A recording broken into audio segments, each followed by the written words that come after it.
आप अपने हाथ के अंगूठे, दोनों हाथ के अंगूठे और पैर के अंगूठे का आप मसाज करें। ये हमारे सिर के रीजन में और फिर सिर के रीजन में ब्लड का सर्कुलेशन बढ़ाएगा। और फिर एक पेंसिल को लेकर पेंसिल से आप पीछे इस हिस्से को आपको रब करना है, रोल करना है। यह सुजोग कहलाता है और इससे हमारे नेक के रीजन में ब्लड सर्कुलेशन बढ़ने से हमारा ये दर्द जो है वो कम होना शुरू होगा। सिर का एक्यूप्रेशर टिप्स को दबाकर, गर्दन का acupressure back of the thumb को दबाकर के बाद फिर हम अपनी कलाई पे, अपने हाथ पे LU7 एक्यूप्रेशर पॉइंट को दबाया करें। LU7 एक्यूप्रेशर पॉइंट जो है वो हमारी गर्दन के एरिया में ब्लड सर्कुलेशन अच्छा कर देता है। आपको स्क्रीन पर LU7 दिखाया जा रहा है। LU7 को दबाएं। आप LU8 LU9 को भी दबा सकते हैं। यहाँ पे भी पेंसिल से आप रोल कर सकते हैं या आप हाथ के अंगूठे से दबा सकते हैं।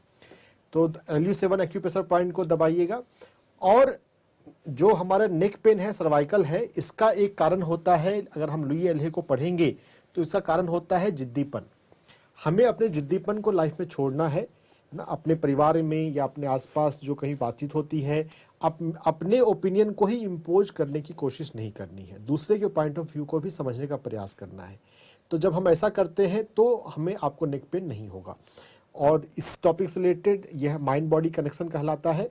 आपको लुई एल्हे की 2 किताब you can heal your life और खुद से प्रेम करो पढ़ना चाहिए। खुद से प्रेम करो अंग्रेजी भाषा में मिरर वर्क के नाम से उपलब्ध है।